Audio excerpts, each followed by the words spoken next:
आपको जो है ऊर्जा के स्रोत बनकर प्रवाहमान होना चाहिए। जिस झरने में पानी नहीं होगा वो किसकी क्या प्यास बुझाएगा और किसको क्या हरा कर पाएगा। जीवन को हरा भरा करने के लिए, खुद के भी जीवन को और दूसरे के भी जीवन को हरा भरा करने के लिए आपके हृदय का स्रोत खुला छुट्टा होना चाहिए, आपके मानसिक स्रोत खुले होना चाहिए, बौद्धिक स्रोत खुले होना चाहिए और निर्णय लेने के भी स्रोत खुले होना चाहिए, संघर्ष के स्रोत खुले होना चाहिए। और सबसे पहली बात, किसी के ऊपर जो है अवलंबन रहने की क्षमता तुम में नहीं होना चाहिए। इसका तुम्हारे को सबसे बड़ा अपने आप में विचार करना चाहिए। इसलिए जीवन में दो प्रकार के गुण बहुत महत्वपूर्ण होते हैं, एक होता है भौतिक गुण और एक होता है देव गुण। इसलिए अगर आप देखो कि मनुष्य दो प्रकार के गुरुओं की खोज करता है, ये कहना गलत है कि सिर्फ वो मेरे गुरु हैं अध्यात्म। एक जिनसे वो व्यवहारिक शिक्षा प्राप्त करता है, एक व्यवहारिक शिक्षा प्राप्त करता है। आप बताइए, जितने भी बड़े नेता होके गए हैं उनके गुरुओं के नाम आपको मिल जाएंगे कि ये जो नेता है ये इसका अनुयायी था, ये उसका कार्यकर्ता था। ये एक लोक भाषा में मैं पूछ रहा हूं आपसे, है कि नहीं है? ये भौतिक गुण है, आइडेंटिटी क्रिएट करने के लिए अस्तित्व, कि इस आज का जो नेता है उसकी पहचान किस नेता के कारण है, उसके कारण। जैसे उदाहरण है कि अमुक व्यक्ति ने, क्योंकि मैं आज ये बहस एकदम सोशल है इसलिए मैं किसी पर्टिकुलर एक नाम का उपयोग नहीं करूंगा, पर महाराष्ट्र में बगैर सत्ता में रहे हुए एक महान व्यक्तित्व ने कितने लोगों को नेता बनाया। और आज जब उनके बारे में स्मरण किया जाता है तो बोला जाता है कि आज जो कुछ भी है उनके कारण है, आज जो कुछ भी बने उनके कारण है, उनके कारण लोग मुख्यमंत्री बने, उनके कारण सत्ता बनी। हालांकि स्वतः सत्ता में नहीं आए, कभी भी सत्ता के हाथ में नहीं रखा, परंतु उनके कारण माना जाता है। आज भी कितने लोगों को आज माना जाता है कि उनके अनुसरण करता है, उनके कार्यकर्ता रहे। तो आखिरी में मनुष्य को नेतृत्व की आवश्यकता तो हमेशा पड़ती है। तो ये जो भौतिक गुण है, यह भौतिक गुण किस लिए है? क्योंकि हमारे अस्तित्व निर्माण करने के लिए, जो हमारा जो अस्तित्व निर्माण करने के लिए, जो हमारे अंदर के लिए जो संवेदना है, और संवेदना हमारी जो है एक तरीके से हम बोलते हैं कि संवेदना हमारी इच्छा है या फिर हमारा संकल्प है। कोई उसे इच्छा बोल सकता है, कोई उसे संकल्प बोल सकता है, या फिर जीवन का लक्ष्य बोल सकता है। बात तो एक ही है। हठ किया, लोगों को समझाने के लिए अलग अलग तरीके से समझाते हैं। देखिए, लोक भाषा में हम बोलते हैं, सामान्य भाषा में बोलते हैं हठ, जिद्द और संकल्प। जिद्द और संकल्प, ये तीन चीज। केकई ने जो किया वो जिद्द थी, दुर्योधन ने किया वो हठ था, और दुर्योधन ने किया वो हठ था, और अभिमन्यु ने किया वो संकल्प था।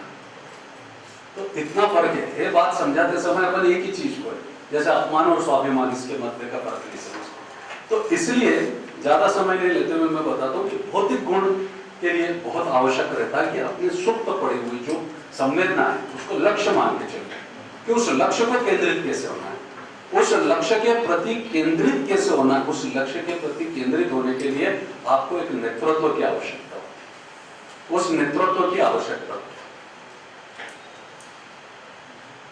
उस नेतृत्व को आपने स्वीकारा। आपके सुप्त गुणों को जो है स्पर्श हुआ, जैसे माँ अपने बच्चे को स्पर्श करते से बच्चा चुप हो जाता है, बच्चा सीखने लगता है। उस तरीके से सुप्त को, भौतिक सुप्त गुणों को जागृत कर दिया, आप अपने अस्तित्व निर्माण की प्रक्रिया में लगे। परंतु कहीं ना कहीं आपकी मूल संवेदना खत्म ना हो जाए, उसलिए अध्यात्म दिया गया और इसलिए वो देवगुण है। तो आप सामाजिक और मानवता और राष्ट्र के प्रति आप जब भी संकल्पित होंगे, पूर्णकालिक, तभी आप समर्पित होंगे जब आपके अंदर वो कहीं ना कहीं सद्गुणों को भाव मिश्रित जो है संवेदना होगी। क्योंकि भौतिक गुणों को ताकत सिर्फ संवेदना देती है, भौतिक गुणों को ताकत सिर्फ संवेदना देती है। इसलिए किसी भी राष्ट्र को निर्माण करने के लिए समाज चाहिए। समाज चलाने के लिए आपको परिवार की आवश्यकता है, परिवार के लिए आपको मनुष्य की आवश्यकता है, मनुष्य के लिए आपको मनुष्यता की आवश्यकता है, मनुष्यता के लिए आपको सद्गुणों की आवश्यकता है और सद्गुणों के लिए भावना की आवश्यकता है, भावनाओं की आवश्यकता है। अब ये भावना क्या है?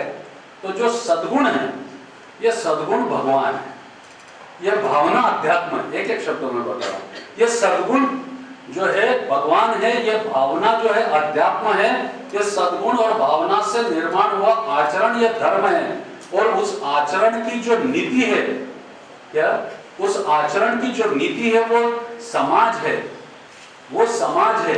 और इन सब तत्वों को नियंत्रण में रखकर विकसित करने के लिए जो अर्थ का नियोजन किया जाता है, अर्थात धर्म सिद्धांतों के रक्षण के लिए समाज की शुद्धता, शुचिता और असंतुलन को समाप्त करके मानवता को मानवता की सेवा के लिए जो अर्थ का नियोजन करने का सामर्थ्य बनाते हुए उसे प्रशासनिक दृष्टि के रूप से देखा जाए या फिर प्रशासनिक दृष्टि से देखा जाए या फिर क्रियान्वयन की दृष्टि से देखा जाए, उसे राजनीति कहा जाता है। अर्थात धर्म सिद्धांतों के रक्षण के लिए, धर्म सिद्धांतों के रक्षण के लिए अर्थों के नियोजन की, अर्थ के नियोजन की नीति को राजनीति कहा जाता है। इसलिए धर्म और राजनीति कभी अलग नहीं हो सकते। ना तो राजनीति की कल्पना धर्म के सिवा की जा सकती है और ना ही धर्म की कल्पना राजनीति के सिवा की जा सकती है। अगर ऐसा ही होता तो मर्यादा पुरुषोत्तम राम किसी भगवान को गुरु बनाते, एक सामान्य इंसान महर्षि वशिष्ठ को गुरु नहीं बनाते, क्योंकि महर्षि वशिष्ठ को सामाजिक व्यवस्था का ज्ञान था, उन्हें अयोध्या के परिसर का ज्ञान था, उन्हें असुरी शक्तियों का ज्ञान था, रक्षा व्यवस्था का ज्ञान था, एक संपूर्ण तरीके से जो है इस तरीके से अन्न, जल और दरिद्रता पे मात कैसा किया जाए, इसके लिए नियोजन था। शुचिता और शुद्धता कैसी रखी जाए, इसका उनके पास में समग्र ज्ञान था। इसलिए राजा दशरथ से लेकर प्रभु श्री राम एक मानव को गुरु मनाते हैं और इस तरीके से यह नाता जोड़ा जाता है। यानी महर्षि वशिष्ठ और मर्यादा पुरुषोत्तम राम, अर्थात किस तरीके से ये नाता है देखिए। यानी भगवान भी एक इंसान को गुरु बनता है। भगवान भी, यानी इंसान में कितनी ताकत है, कितना सामर्थ्य है। भगवान श्री कृष्ण एक सामान्य इंसान अर्थात महर्षि संदीपनी को गुरु मनाते हैं। स्वयं विष्णु क्या होता है, स्वयं विष्णु क्या होता है?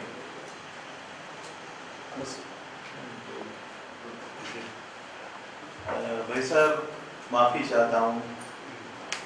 मुझे खुद को ऐसे लगता है कि मैं भय्यूजी महाराज का ये विचार मंथन, धर्म की संकल्पना, भारतीय अस्मिता, नीति शास्त्र इतना सुंदर विवेचन है कि मुझे स्वामी विवेकानंद जी याद आ गए। आप तालियों से उनको किसी की प्रेज करने का सवाल नहीं, ये मेरे मन की बात कह रहा हूँ, क्योंकि मुझे 6 बजे एक फंक्शन है दूसरा। मैं चीफ गेस्ट होने के नाते मुझे कंपल्सरी यहाँ से have to leave, but I request you friends that if you can think and really follow in the footsteps of what Bhayyu Maharaj, who is a great noble son of India, ये ऐसे ही नहीं, ऐसे सपूत बहुत कम होते हैं। आप भी अपने माता पिता के सपूत है, सीखने की कोशिश है आपके मन में। ये राहुल ने जो एक नया रास्ता MIT स्कूल ऑफ गवर्नमेंट के माध्यम से दिया है, वो भारतीय अस्मिता जगाने का एक प्रयास है। मैं इतना ही कहूँगा, एक शब्द फिर से, भारतीय अस्मिता का रास्ता, सही रास्ता दिखाने वाला एक नौजवान राष्ट्रीय संत बोला जाता है, युवा संत बोला जाता है। उनको मैं धन्यवाद देता हूँ। ये तो हमारे घर के हैं भाई साहब, हमारे पद्मश्री शंकर बापू सिंधे अपेगावकर, मेरे गुरु 104 साल के सेलार मामा, इनके भी ये चेले हैं, उनको बहुत आशीर्वाद दिया है। लेकिन सबसे बड़ी बात हो सकती है इनका माँ का और पिता का आशीर्वाद, जिसकी बात भय्यूजी महाराज ने बहुत सुंदरता से की यहाँ पे। तो मैं आप सबको माफी चाहकर मैं यहाँ से I leave the hall and of course I look to him that he should come necessarily. Rahul, you should take care that on 10th, 11th and 12th we have the भारतीय छात्र संसद, जहाँ शायद 7,000 10,000 लोग आपका इंतजार करते होंगे। आपका प्रोग्राम एडजस्ट करिए, at least for him make an invitation and say thank you to him. Thank you.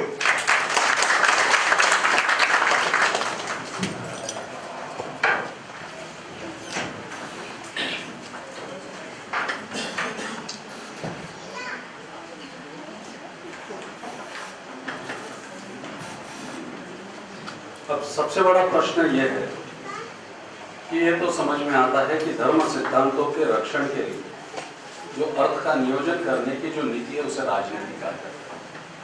और बड़ा व्यवहारिक प्रश्न यह है कि अगर हम सामान्य मध्यम वर्गीय परिवार से आते हैं, अगर हमारे पास में संसाधन नहीं है, अगर हमारे पास में ऐसे कोई पार्श्वभूमि नहीं है, नहीं हमारे पास परिवार में कोई राजनीति से कोई संपर्क रखता है, ताल्लुकात रखता है, तो फिर किस तरीके से हम आगे बढ़ेंगे जीवन? यह भी तो एक बहुत बड़ा प्रश्न है हमारे साथ। ये सबसे बड़ा प्रश्न है। लोग बोलते हैं कि आप राजनीति में आओगे, पर कैसे आइए, दरवाजा कैसा है कोई नहीं बताता। सब ये बोलते हैं कि राजनीति अच्छी बात है, युवाओं ने आना चाहिए, पर युवाओं ने किस नक्शे के ऊपर चलते हुए, किस चौराहे से होते हुए, किस दरवाजे से आना चाहिए और किस कमरे में बैठकर कौन सी किताबें पढ़ना चाहिए और किस कमरे में बैठकर प्रयोग करना चाहिए और साथ में किस मैदान में अपने जो है इन प्रयोगों को आचरण में लाना चाहिए या फिर उसको सिद्ध करना चाहिए, कभी इस नीति की भी चर्चा नहीं। मैं आपको एक छोटा सा उदाहरण बताता हूँ। मैं किसान परिवार से आता हूँ। मैंने बचपन से जो धर्म क्षेत्र की रूढ़ी परंपरा है और जो शोषण आधारित व्यवस्था है उसके विरुद्ध में मैं हमेशा से, और जिस तरीके से शोषण आधारित व्यवस्था के चलते हुए जो आज भारतीय राजनीति में सबसे ज्यादा आवश्यक है, क्योंकि भारतीय राजनीति को सबसे बड़ा ग्रहण अगर अभिशाप है किसी चीज का तो जातिवाद का, पहली चीज। और दूसरी चीज, ये जातिवाद का जो ग्रहण है उसके कारण जो है मूलतः अगर आप देखिए सक्षम से सक्षम नेतृत्व को कहीं ना कहीं पर योग्य स्थान नहीं मिल पाता। अगर कोई व्यक्ति ये सिद्ध भी करना चाहे और वो सिद्ध भी कर चुका होगा कि वो कितना अच्छा है चरित्र से, उसके अंदर कुछ एक देश के प्रति, समाज के प्रति करने का जज्बा है, पर जातिवाद की जो स्थितियां हैं वो उसको आगे नहीं आने। जाति सूचक समाज व्यवस्था, जाति सूचक धर्म व्यवस्था, ये भारतीय लोकतंत्र के लिए सबसे घातक है, सबसे पहली बात। और यही राजनीति को सबसे ज्यादा जो है प्रभाव में जकड़े हुए, और उसी से भारतीय राजनीति 63 वर्ष में छटपटाहट के बाद भी निकल के नहीं पा रही है, तड़पती है, परंतु उन्हीं के हाथों में खेलती नजर आती है, उनसे छूटती हुई कभी नहीं खेलेगी। तो फिर हमारे पास में रास्ता क्या है? अब आप बोलेंगे कि कहीं ना कहीं अपवाद भी है, एक परिवार है फिर भी जीत जाता है 100 परिवारों में से, 100 परिवार दूसरे जाति के। पर ऐसे कितने उदाहरण आप मुझे देंगे? कितने उदाहरण आप मुझे दे सकते हैं? हमारे को मूल समस्याओं पे विचार करना बहुत आवश्यक है। दूसरी जो समस्या है वो ये है कि अभी भी कितने वर्ग ऐसे हैं जो प्रभाव में नहीं आए, ना ही उनके साथ न्याय हुआ है, चाहे राजनीतिक स्तर पर हो, चाहे सामाजिक स्तर पर हो, चाहे शैक्षणिक स्तर पर हो, चाहे आरोग्य स्तर पर। अगर अच्छी नेतृत्व अगर आपको देना है, देखिए नेतृत्व लेने की तो बात हो चुकी है, मैं नेतृत्व देने की बात कर रहा हूं। तो सबसे पहले आप ये देखिए कि कितनी भाषाएं भारत की लोप हो चुकी है 1992 से।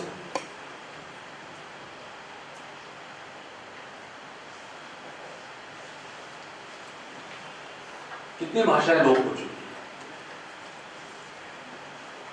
पिछले 5 वर्षों के अंदर भारत की लोक भाषाओं में से 220 लोक भाषाएं जो है लुप्त हो चुकी है। 220 लोक भाषाएं। एक तरफ हम जल संधारण की बातें करते हैं, मैं छोटी छोटी सी बातों को स्पर्श करता हूं। जब हम जल संधारण की बातें करते हैं तो बड़े बड़े नदियों की बातों को करते हैं, विकास की बात करते हैं, शिरपुर पैटर्न की बात करते हैं, हम अलग अलग पैटर्न की बात करते हैं, परंतु एक जीन्स बनाने में 10,800 लीटर पानी लगता है, इसका कभी हम अध्ययन नहीं करते। जब हम फूड सिक्योरिटी लेकर आते हैं तो गरीबों को भोजन की गारंटी देते हैं, पर किसान को उसके क्रॉप कॉस्टिंग की गारंटी देने के लिए हमारे पास में कोई पॉलिसी नहीं कि गरीब तभी वो अनाज खा पाएगा जब अगर किसान को क्रॉप कॉस्टिंग की जो है आपकी पॉलिसी रहेगी, गारंटी रहना चाहिए। आप फसलों के ऊपर तो इंश्योरेंस करके देते हैं, परंतु आपको संपूर्ण तरीके से जो एनवायरमेंटल है उस पर भी आपको जो है उसके आधार पर हवामान के अंदाज पर जो है आपको जो है इंश्योरेंस करके देना चाहिए। फिर कई योजना पर लागू नहीं होती। युवाओं ने कहां से शुरुआत करनी चाहिए? आंदोलन खड़े ऐसे नहीं होते, आंदोलन ऐसे सुप्त तरीके से कुछ मत करिए, 5 गांवों को सिलेक्ट करिए। हर व्यक्ति ने हमने निर्णय लिया कि 5 गांव को हमने लेंगे। जब हम शहरी विकास के नाम पर यहाँ के बच्चों के लिए अगर हम स्पोर्ट्स के मैदान रख सकते हैं तो हमारे गांव के बच्चों के लिए स्पोर्ट्स के मैदान क्यों नहीं होना चाहिए? वहां पर सैनिटेशन की व्यवस्था क्यों नहीं होना चाहिए? 5,000 से नीचे की सारी आबादी हो, 10,000 से नीचे की सारी आबादी के गांव हो, उनका सबका मास्टर प्लान बनाने का काम होना चाहिए। देखिए, लोक संपर्क आना चाहिए। 2 तरीके से काम करना चाहिए। दोपहर के बाद का जो समय या तो सुबह का समय आपका जो है लोक संपर्क में होना चाहिए। लोक संपर्क से होने से आपको एक फायदा होगा, जितना आप लोक संपर्क बनाओगे उतने आपके पास में संसाधन नहीं होंगे, पद नहीं होगा, तो भी लोग आपके पास में आएंगे, क्योंकि लोगों को समाधान चाहिए। मुझे मालूम है मैं दुनिया नहीं बदल सकता, समाज नहीं बदल सकता, फिर भी लोग मेरे पास में आते हैं क्योंकि उनको लगता है कि मैं समाधान दे सकता। मेरी कोई पृष्ठभूमि, मेरे घर में कोई शंकराचार्य जन्म को नहीं है, मैं किसी शंकराचार्य कुल से नहीं आया हूं, मैं महामंडलेश्वर कुल से नहीं आया। मैं एक ऐसे परिवार से जन्म को आया हूं कि जिसमें कोई धार्मिक या फिर जो कोई इस तरीके से हमारी कोई पृष्ठभूमि नहीं है, कोई पृष्ठभूमि नहीं, परंतु उसके बाद में भी यशस्वी हो। एक निर्णय लिया, आश्रम नहीं बना। लोगों ने पूछा क्यों? मैंने कहा कि हमारे यहाँ आने वाले हर व्यक्ति का घर आश्रम होना चाहिए, इसलिए हम क्यों आश्रम बना। एक निर्णय लिया, 10 लाख रुपए से ऊपर पैसा नहीं रखना चाहिए। हमसे पूछा गया क्यों? मैंने कहा कि हम ही सिखाते, मोह माया से दूर जाओ, त्याग करो, और अगर हम ही करोड़ों रुपए रखेंगे तो लोग नहीं पूछेंगे। तो उसके बदले में हमारी संपत्ति तो जो है वो हर व्यक्ति होना चाहिए जिसके अंदर हम मानवता के मंदिर को सुरक्षित कर सकते हैं। सबसे बड़ा अर्थ तो वही। एक छोटा सा उदाहरण बताता हूँ किस तरीके से लीडरशिप। छुटपन में मेरे जेब में मेरी माँ कभी पैसे नहीं दी खर्चा करने के। एक दिन बड़ी जिद करके उनके पास जाकर पहुंच गया, मैं लड़ते हुए पूछा, मैंने कहा क्यों मेरे को खर्चा करने के लिए पैसे नहीं देती हो? तो उन्होंने बोला अगर खुद के लिए खर्चा करने लग जाएगा तो कभी जिंदगी में दूसरों के लिए पैसा नहीं निकलेगा। उस दिन का दिन आज तक पैसा नहीं रखता जेब में, और उसका परिणाम यह है, एक छोटे छोटे से प्रयोग मैंने किए कि आश्रम ने बनाने से बंधन में नहीं बंधा। आज मुझे उस बात की चिंता नहीं। देखिए आप आगे की सोच कैसी है, क्योंकि मुझे मालूम था कि आगे का जो समय है वो बाजारवाद का समय, हर चीज बाजारीकरण होगी, हर क्षेत्र का बाजारीकरण हो सकता, और बाजारीकरण को एक ही चीज मात कर सकती है, एक ही तत्व मात कर सकता है, वह है आपकी शुद्धता, शुचिता और सरलता। सरलता। अब आप देखेंगे कि किस तरीके से कार्य को निर्माण किया जाता है। छोटे से उदाहरण दूंगा, मैंने कहा काम की तो बहुत बड़ी ये है क्या है, फिर भी मैं आपको एक बताता हूँ, एक छोटा सा रोल मॉडल। इस क्षेत्र में आने के बाद में हम किस तरीके से बदल ला सकते, मैं आपको बताना चाहता हूँ। इस क्षेत्र में आने के बाद में मैंने देखा शोषण आधारित व्यवस्था के चलते हुए चिंतन करते हुए मैं धर्म क्षेत्र में आ गया। धर्म क्षेत्र में आने के बाद में सबसे पहला कार्य मैं देखता था कि जो भी मिलने आता था मुझे हार फूल नारियल सारे चढ़ावे। एक दिन घर पे गया और बैठ के जोड़ा, हार इतने का, फूल इतने, जो है मिठाई इतने की, नारियल इतने का, शॉल इतने का, इतना सारा जोड़ा। मैंने 450 रुपये का खर्चा होता है, क्योंकि मेरे पास में कोई आएगा तो महंगा रहेगा, और जिसको काम रहेगा वो ज़्यादा महंगा रहेगा। काम के हिसाब से भी आदमी लाता है, जिसकी भावना है वो एक फूल भी ले आता है, सच्ची श्रद्धा हो तो वो जो हाथ में हो वो दे देता है क्या। परंतु अगर पर्पसली करना है तो वो बराबर तरीके से फिर आपको उस तरीके से दे, क्योंकि आपको काम निकालना है। वैसे कई बार लोग पूछते हैं, जीवन में सुखी रहने का नुस्खा बताता हूँ, जीवन में कभी दुखी नहीं रहते। मेरे को कई बार लोग पूछते हैं कि आप इतने लोगों के काम करते हैं, इसके बाद में क्या लोग ना आते हैं आपके पास। मैंने उनको ये उत्तर दिया कि देखिए, मैं दोनों बात सोचता हूँ। एक बार व्यक्ति आने के बाद में मेरे पास वापस नहीं आता तो मैं ये सोचता हूँ या तो उसका काम हो गया होगा या मैं उसके काम नहीं आ सकता। इस चीज से मुझे अपेक्षा और उपेक्षा से दूर ले गई। अब देखिएगा, तो वो मेरी चिंता खत्म हो गई। वहां वो चिंता खत्म हुई तो मेरे अंदर निर्भीकता आ गई, वो निर्मलता आ गई कि नहीं, कोई नहीं आएगा तो भी करना है। लाइफ में 3 चीजों पे मैंने बहुत रिलीजन फॉर द रिफॉर्म्सेस, धर्म व्यवस्था के माध्यम से सामाजिक परिवर्तन, ये एक लीडरशिप की बात है, नेशन बिल्डिंग में लीडरशिप की बात है। तो इसको किस तरीके से किया, तो धर्म व्यवस्था के माध्यम से सामाजिक परिवर्तन यानी सोशल इंजीनियरिंग को हम किस तरीके से एग्जीक्यूट करते हैं। तो एक बहुत सिंपल सा आपको तरीका बताता हूँ कि एक दिन मेरे पास में एक व्यक्ति आया, बोले आपने इतना काम किया, फिर भी आपके कामों का प्रचार प्रसार तो हुआ नहीं, लोगों को तो मालूम नहीं। मैंने उनको एक उत्तर दिया, देखिए जिन लोगों के पास सब कुछ है उन तक मैं नहीं पहुंच पा रहा, इसका मुझे बिल्कुल दुख नहीं, पर जिन लोगों के पास कुछ नहीं है या जिन लोगों को मेरी जरूरत है उन तक मैं पहुंच पा रहा हूं, ये मेरी सबसे बड़ी उपलब्धि है। जीवन में जरूरी नहीं है कि आप उनके पास पहुंचे जिनके पास सब कुछ है। जीवन में आपकी आवश्यकता लीडरशिप में वो होना चाहिए जिनको आपकी जरूरत है उन तक आप पहुंचे। ये लीडरशिप का मेन कंसेप्ट होना चाहिए। अगर थीम ऑफ द लीडरशिप अगर आप इसको रखेंगे तो आप जीवन में बहुत सक्सेसफुल होंगे। इसलिए सुबह का समय कितना भी हो जाए, आपको कोई पहचाने या ना पहचाने, आप एक अपना किसी के पास न जाते हुए अपना एक सेंटर खोल के बैठना चाहिए और उसको काउंसलिंग सेंटर खोलिए।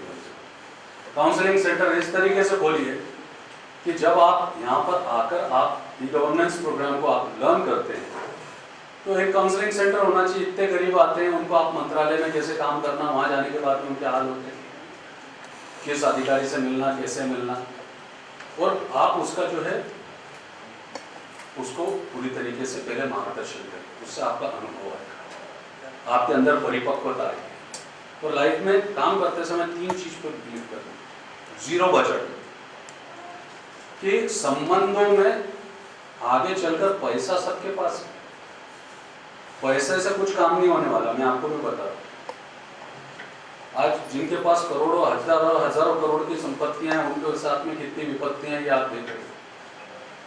तो मैं आज भी बता रहा हूँ कि पैसा आने वाले समय में कैपिटल नहीं है, आने वाले समय का सबसे बड़ा कैपिटल है रिलेशन। तो उसको 0 बजट पे लेके जाओ, किसी के लिए कुछ भी करना है, कहीं पर भी करना है, वो जीरो बजट पे वर्क नहीं करना चाहते। पहले जीरो बजट कैसे करते हैं मैं आपको बताऊंगा। हार फूल नारियल चढ़ावे सारे के सारे जो आते थे वो सारे बंद किए। केवल इतना भर करने से आप विश्वास नहीं करेंगे, 12 लाख छात्रवृत्ति दी हमने, 12 लाख स्कॉलरशिप्स। अगर ये समाज की अवस्था कैसी है कि एक तरफ समाज के पास में हमारे गले में हार डालने के लिए 2 लाख रुपए, आरती उतारने के लिए 5 लाख रुपए, घर ले जाकर खाना खिलाने के लिए 21 लाख रुपए, और एक गरीब बच्चों के लिए 21,000। गुरु इस युग का विचार होता है। लोग मेरी पाद्य पूजा के लिए आते थे, मैंने उनको स्पष्ट मनाया और पाद्य पूजा के बजाय हमने विचार पूजा को प्रेरित किया और आश्रम से मिठाई के प्रसाद के रूप में मिठाई देने के बजाय वृक्ष देना चालू किया, देव वृक्ष। और वो देव वृक्ष आपने लगाने के और मेरे पैरों पर पानी डालने के बजाय, पाद्य पूजा करने के बजाय, ग्लोबल वार्मिंग को आंसर देने के लिए, कार्बन क्रेडिट बढ़ाने के लिए आप जो है उसको ट्री प्लांट करो और आप ट्री पे पानी डालिए और ये विचार करिए आपके गुरु की पाद्य पूजा कर रहे हैं, श्रद्धा को नया आयाम दिया। 21 लाख प्लांटेशन की सिर्फ पोस्टर, बैनर, होर्डिंग, प्रचार प्रसार, संतों को क्या जरूरत है? क्या संत कबीर के समय पर क्या आज क्या कोई सोर्स थे क्या? फिर भी आज संत कबीर जिंदा है ना। भगवान रामकृष्ण परमहंस आज भी हमारे बीच में जीवंत है। संत ज्ञानेश्वर 1000 वर्ष के नजदीक होने को हैं तो भी आज भी हमारे अंदर जीवंत है। तो ऐसे समय पर अगर आप देखें कि वहां पर कौन सा प्रचार प्रसार का साधन था, कौन सा प्रोजेक्शन और प्रेजेंटेशन का साधन था, परंतु उसके बाद में भी कबीर आज भी हमारे अंदर जीवंत है। तो संत तो एक विचार होता है। ये सारा प्रचार प्रसार और इसके खर्चे बढ़ा के, यानी देखिए आपकी इतना प्रिंसिपली रिजिड होकर भी चल रहा हूँ, इसका मतलब ये है कि अहंकार नहीं, एक कॉन्फिडेंस है। इट इज नॉट ए मैं, अहंकार नहीं है, ये कॉन्फिडेंस है। ये हर कॉन्फिडेंस एक मध्यम वर्गीय परिवार के युग में होना चाहिए, जिसके पास में पैसा नहीं है, जिसके पास में जाति का बैकअप नहीं है, जिसमें कुछ करने की इच्छा है। तो बंधुओं, मेरा ये कहना है कि जीरो बजट, जीरो डिपेंडेंसी। तो जीरो डिपेंडेंसी कैसे? वो सिर्फ पोस्टर बैनर उनके